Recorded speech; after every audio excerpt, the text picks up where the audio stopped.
మీరందరూ శుద్ధ శాకాహారులు కావాలి. గుడ్డు మష్రూమ్తో సహా మానేయాలి. జీవితకాలం తప్పకుండా ధ్యానం చేయాలి. ఎందుకు అంగీకరిస్తే మీరు కూర్చోండి, లేకుంటే వెళ్ళిపోండి అని చెప్పారు. వాళ్ళు అంగీకరించారు. ఆ బాబును కూర్చోబెట్టాను. ఆ బాబు కళ్ళు మూసుకున్నాడు. సార్, ఒక పక్షి కనిపిస్తోంది. ఆ పక్షి నన్ను ఒక చెట్టు వద్దకు తీసుకెళ్తోంది సార్.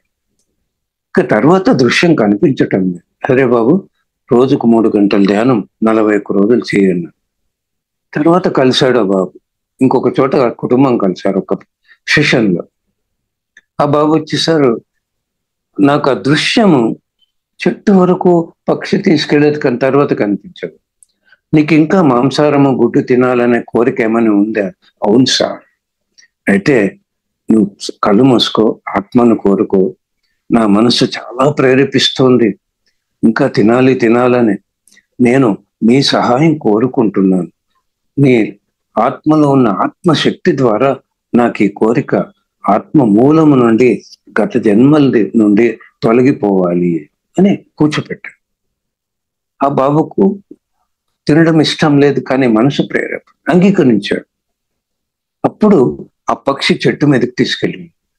ఆ చెట్టు మీద ఒక పక్షి గూడు ఉంది. దాంట్లో గుడ్లు ఉన్నాయి.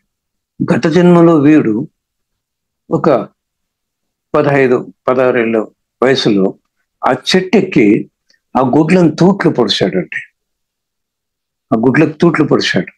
అందుకే వాడికి ఇక్కడ బ్రెయిన్ నెర్వ్ ఎమరేజ్ అంటే చూసారా. ఎందుకు పొడవాలి? వీడికి ఏం అవసరమో అజ్ఞానం తెలియదు. వాడికి బాధేసింది.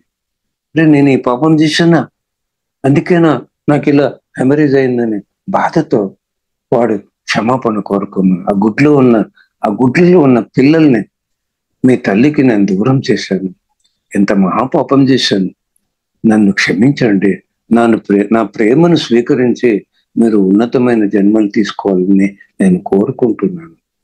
ఆ తల్లిని క్షమాపణ కోరుకు. నీకు పిల్లల్ని దూరం, ఆ తల్లి ఆ గూడు కట్టడానికి ఒక్కొక్క పుల్లను తీసుకుని వచ్చి ఎంత కష్టపడుతుందండి. ఆ గుడ్లను పెట్టి ఆకలేస్తున్నా ఎక్కడికి వెళ్ళకుండా కాపాడుకుంటుంది. ఏ పాము వచ్చి తినిపోతాయి.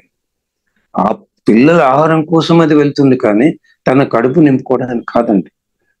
మరి ఎంత బాధ ఉంటుంది ఆ తల్లికి. ఆ తల్లిని కూడా క్షమాపణ కోరుకో. నీ బిడ్డలకు నిన్ను దూరం చేసి నేను ఎంత పాపం చేశానో నన్ను క్షమించు, హృదయపూర్వకంగా కోరుకో అని క్షమాపణ కోరుకున్నాడు. ఆ పక్షి ఎవరు తెలుసా అండి? బుద్ధ భగవానుడు పక్షి రూపంలో వచ్చి గత జన్మలో నీవు చేసిన పాపం అని చూపించాడు. ఇక్కడ పశ్చాత్తాపము ప్రాయశ్చిత్తం అయిపోయిందండి. నేను బాగా ధ్యానం చేయండి, ప్రచారం చేయండి అని చెప్పేది. ఇది ఒక 6 సంవత్సరాల కిందట జరిగిందండి. 1 సంవత్సరం కిందట మన మెడిటేటర్ వాళ్ళ ఇంట్లో ధ్యానం ప్రోగ్రామ్ ఉంటే నేను వెళ్ళాను. ఒక అబ్బాయి వచ్చాడు. సార్, నన్ను గుర్తుపట్టారా? లేదు, నేను గుర్తుపట్టలేదు. ఎవరు నువ్వు? మీ వద్దకు వచ్చాను 6 సంవత్సరాల కిందట. నాకు బ్రెయిన్ హెమరేజ్ అయింది. నేను మీ దగ్గరకు వస్తే మీరు ఇలా గైడ్ చేశారు. ఇప్పుడు నాకు లేనే లేదు సార్, నేను చాలా ఆరోగ్యంగా ఆనందంగా ఉన్నాను. చూసారండి, ఈ డాక్టరు కనుక్కోగలడు ఈ పాపాలన్నీ? ఇదంతా పాపం కాదా? మరి జ్ఞానాగ్ని దత్త కర్మాణం అంటే జ్ఞానం. గత జన్మలో చేసిన పాపమే ఈ జన్మలో రోగంగా పీడిస్తోంది. అది అగ్ని కాదు. జ్ఞానాగ్ని అంటే జ్ఞానోదయము కలిగించేటువంటి జ్ఞానం. అది మన కర్మ తగలబడుతుంది అంటే మన కర్మను మనం పోగొట్టుకుంటాం. సృష్టికర్తలు మనమే.